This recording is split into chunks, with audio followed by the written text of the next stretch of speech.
Good on you guys, it's Royce Jacob. Welcome back to the channel. In this video, I want to talk to you guys about why a $500,000 Bitcoin price over the coming years could be conservative. Now, that might sound a little crazy considering Bitcoin is currently floating around $15,000. Maybe not so much at the time of recording this because Bitcoin is looking so strong right now. But when you truly understand the fundamental purpose that Bitcoin can serve in the future of our global financial markets, then it makes perfect sense. And I think conservative is a good word to use. You guys know I've been a Bitcoin bull for a long time now, and it feels good to see this, and I'm excited to make this video for you guys. So, as always, we'll go over each topic that we're going to be discussing, and then we'll dive into each one individually. In front of us, of course, Bitcoin on TradingView. We will zoom out. This is a shorter term time frame, 4 hours right here, but we will zoom out, take a look at the big picture, because that's what really counts here, especially in this video where we're talking long term, okay? So although it's looking very promising short term, we're really focusing on the long term more specifically for this video. So we will take a look at it on TradingView. In terms of articles, I just want to look at this one. I've been storing this one away for a while, waiting for the perfect time to share it with you guys. So this is an article by Benjamin Pires on Cointelegraph. Great article titled "Bitcoin Price Rise to 500K is Inevitable," Winklevoss twins say. So you guys might recognize these two. They're very well known in the crypto community for owning a crazy amount of Bitcoin, one of the largest Bitcoin holders in the world, and they also created the Gemini crypto exchange. You may recognize them from the Social Network movie because they're the ones who co-founded, you could say, Facebook with Mark Zuckerberg. So these guys are obviously, they've been in the venture, in the tech space for a long time. They know what they're doing, and they're two pioneers in the space that I really look up to personally. So we will go over this. 500K is not only my price target, but the reason I established this price target myself is because I read their insight to it. And I 100% agree with them, okay? So all credit to them here and the author of this article, of course. But we will go over this, a few paragraphs here that I want to share with you guys. We will also take a look at this article that I have shared in the past, but I just think it's so important because a $500,000 price target, I'll just tell you guys right off the bat, is assuming that Bitcoin consumes the market cap of gold. So Bitcoin, go watch my video titled Bitcoin is Gold 2.0. I posted it about probably a month ago now. But I covered this in that video. It's equally as important. I'll cover it again, just go over it real quick. But this is such an important chart, you guys. I highly recommend you screenshot this if you want it, because it's such a good thing to share with people who are just starting to learn about Bitcoin, okay? So go over that as well. I also want to show you guys this chart that I shared in that video as well, just because I really love. So I love that graph that I just showed you. I love this chart, and it's $1 invested in Bitcoin versus gold over 11.1 years. So you can see this little orange line down at the bottom here. That is gold. But Bitcoin, so gold, if you invested $1 in gold 11.1 years ago, you'd have $1.83. If you invested $1 in Bitcoin 11 years ago, keep in mind that was the genesis of Bitcoin. It's very rare that you find an individual who did that. You'd have $18.3 million, we'll say that. So it just shows you guys how young Bitcoin still is as an asset, and the fact that it is digital gold. It's a far more efficient, far more practical version of gold that is provably scarce, and that's the biggest thing. That's like elevator pitch for Bitcoin. It's provably scarce digital gold. Okay, so we'll just take a look at this just for fun. I will share with you guys this podcast as well with the Winklevoss twins, where a lot of the quotes in this came from. But I do recommend you guys go listen to this for yourself. Hopefully after the episode, go listen to it whenever you freaking want, though. But I do recommend you guys go check this out. Great listen. And again, these guys are two of the most reputable if you're going to listen to two people and learn from two people within the Bitcoin realm, I highly recommend you listen to these two, because they're the GOATs, okay? So let's get into it. As always, before we do, though, I will ask you guys to please give the video a like if you go on to gain value from it, and subscribe to the channel if you're new around here, want to catch more Bitcoin content like this. For real, guys, it's such an exciting time in Bitcoin. I'm so excited to see this finally take off. We've been talking about it for a long time. Big shout out to the newsletter. We straight up called this move a couple days ago, so that always feels good. But again, you guys, I'm just excited to share this journey with you. So let's get into this article, and then we'll finish off with technicals, okay? So Bitcoin price rise to 500K, inevitable. I think conservative is a better word. I think that's specifically what they said. They said that the real adoption of the asset class hasn't even started.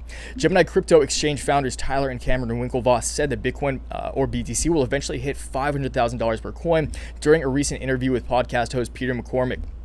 The question in our mind is not so much does it get to $500,000, but how quickly? So it's not a matter of if, it's when. I 100% agree with that. Tyler told McCormick during the October 23rd podcast episode, his thesis takes the market cap of gold and theoretical central bank allocation into consideration. I would sort of contend that $500,000 Bitcoin is actually pretty conservative, and the game hasn't even really started, Cameron noted. MicroStrategy and others buying significant amounts of Bitcoin for their treasury reserves seems to indicate that the market is beginning to shift. What if every Fortune 100 or 500 company does that? What if central banks start doing that? Cameron queried. It hasn't even started, he added, and analogizing that Bitcoin is in the bottom of the first of a 9-inning baseball game. So Bitcoin, again, you guys, that's really what I want to get across with this. It's just understanding Bitcoin's only 11 years old, and it's already holding steady right now, $10,000, $15,000. Who knows what's next? Again, hopefully, eventually $500,000. And it's just important to remember that we're still so early, even though you're seeing this crazy price growth. Especially today, like it's a crazy day for Bitcoin. It's very important to remember that if you have strong hands, if you're willing to play the long game here, it's very, very early. Like you said, we're still in the bottom of the first inning. Okay, so Wall Street is not here yet. Institutions aren't in Bitcoin right now. It's been a retail phenomenon for the last decade. So Wall Street talks about it. They're aware of Bitcoin. They're not really in it from our perspective, but it's starting to happen. So there's very important, again, you guys, they're talking about institutional adoption. And that's one of the biggest things that I've been saying for so long will be the primary driver for a crazy price in Bitcoin. MicroStrategy, we talked about that stock. I'm going to talk about that in the stock talk that I'm about to record. Putting a significant amount of their balance sheet into Bitcoin. Publicly traded company, you guys, Square, Jack Dorsey Square is the founder of Twitter. Square, Cash App, they put Bitcoin on their balance sheet. PayPal is starting to trade Bitcoin. There's so many catalysts, fundamental catalysts for Bitcoin that are making it a mainstream asset. And again, mainstream obviously good for retail, but now that it's establishing itself amongst very reputable players in the large tech space, in the fintech space, like PayPal, it's going to attract the attention of institutions, and institutions are going to want that. And those are the whales, guys. I always say you got to watch the whales. Watch what the whales do. Watch what the institutions with large sums of capital, the market movers, the market makers, are doing. Because once that big money comes in, it's gonna hold, and it's gonna hold strong, and it's gonna hold tight. They're the institutions are the ultimate strong hands, you guys. And the more institutions pick up, the less is on the market. The less is on the market for you to buy. Okay, I always say this.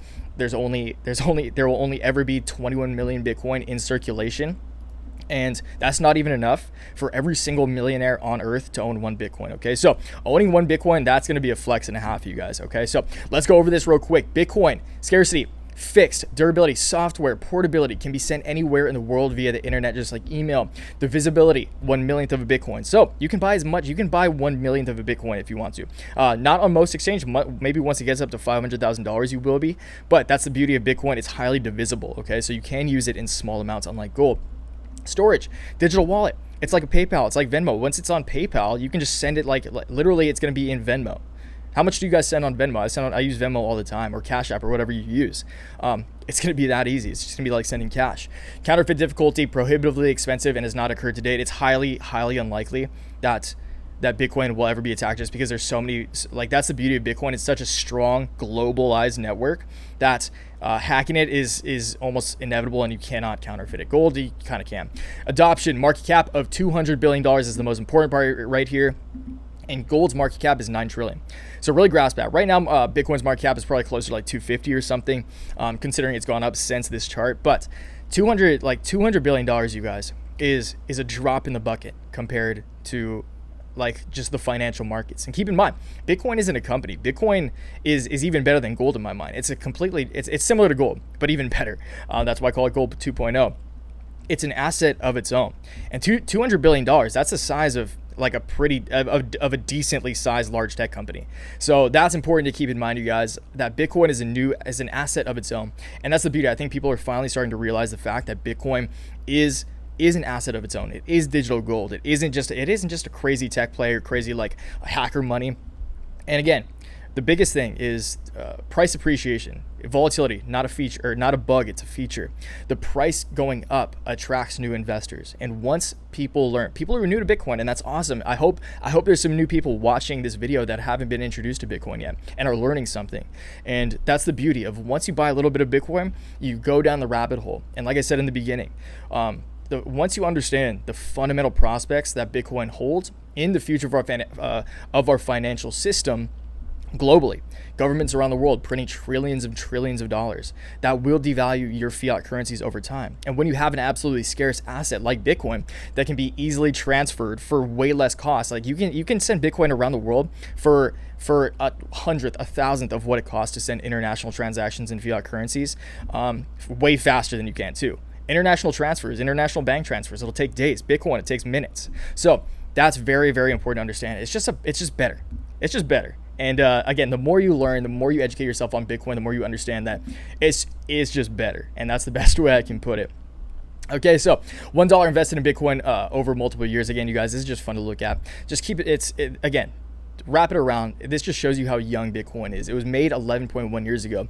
Bitcoin was pennies. Bitcoin traded for pennies at a time, and now it's floating comfortably around $10, $15, $20,000 and beyond. And just looking at this, you guys, if you look at this chart, it would be crazy to look at this chart and not believe that it's not going to continue to go higher. Okay, so you can't look at this chart and believe, okay, but this is a dead asset. This is going to go to zero. There's a very small chance that can happen, especially because now the network effect is taking over. The hive mind is taking over.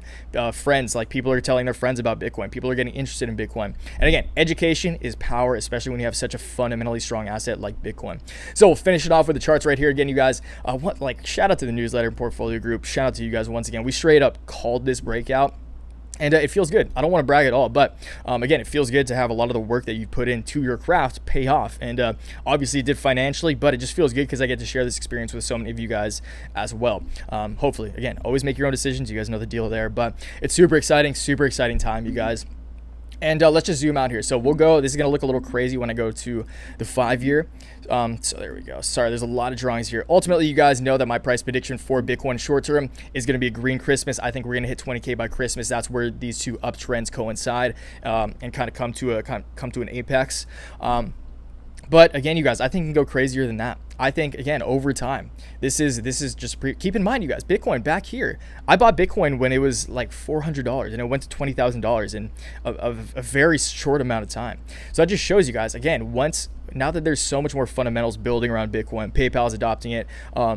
Public companies are putting it on their balance sheets. Institutions are buying up Bitcoin. It just shows you the power of growth, of fundamental growth. 20,000, it got to 20K and it was just speculation. There was very little infrastructure built around Bitcoin just a few years ago.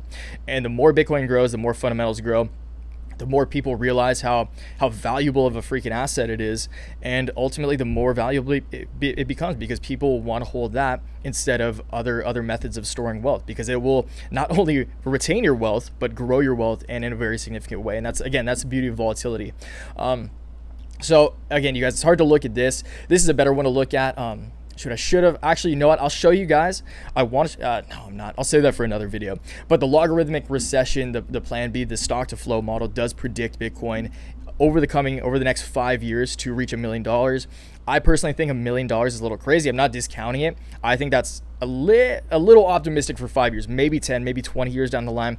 But I think Bitcoin in 5 years, as more people learn about it, can easily overtake the gold market cap of $9 trillion. Bitcoin, we did the math in that other video. I do recommend you guys go look at that one. Bitcoin is gold 2.0 that I posted again a couple weeks ago now. If Bitcoin takes over if Bitcoin's market cap goes from $200 billion to 250, whatever it's at right now, to $9 trillion, that would bring Bitcoin almost exactly to $500,000, like $495 or something like that. Give or take a few thousand. What's a few thousand among friends at that price? Okay, so again, you guys, I just want you to understand it's very early. If you got strong hands, if you're in it for the long term, I do trade it. But I'm in it for the long term for the most part. I will always have Bitcoin on my person, and I take pride in that. I take pride in being early. And again, I'm stoked to share this journey with you guys because it's a super exciting time to be involved with this space. All right. So we'll call it there, you guys. As always, I would appreciate it if you want to know exactly how I'm trading Bitcoin and Bitcoin stocks. Again, making a stock talk right after this, talking about some of my favorite Bitcoin stocks. If you do want to know how I'm personally trading them, look directly into my portfolio, all call options, put options, stock positions. I do update that every single trading day with every trade I make, and send out an email newsletter not only rationalizing the trades that I made and explaining them, but just giving you guys my thoughts on the overall landscape, Bitcoin, equities, the macroeconomic environment, because I believe that's very important if you're trading, especially an asset like Bitcoin. And again, you get along with this, you do get a direct line of access via email to me. Ask me any questions you want. So that's pretty cool too if you're interested in it. Okay, so first link in the description if you want to be part of the portfolio and newsletter group. I really appreciate that. Do my best to make it worth your money.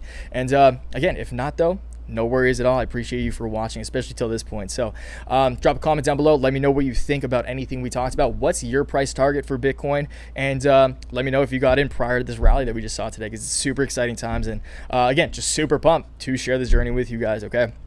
So again, talk to you guys downstairs. Until next time, always remember, take action, make waves. Peace.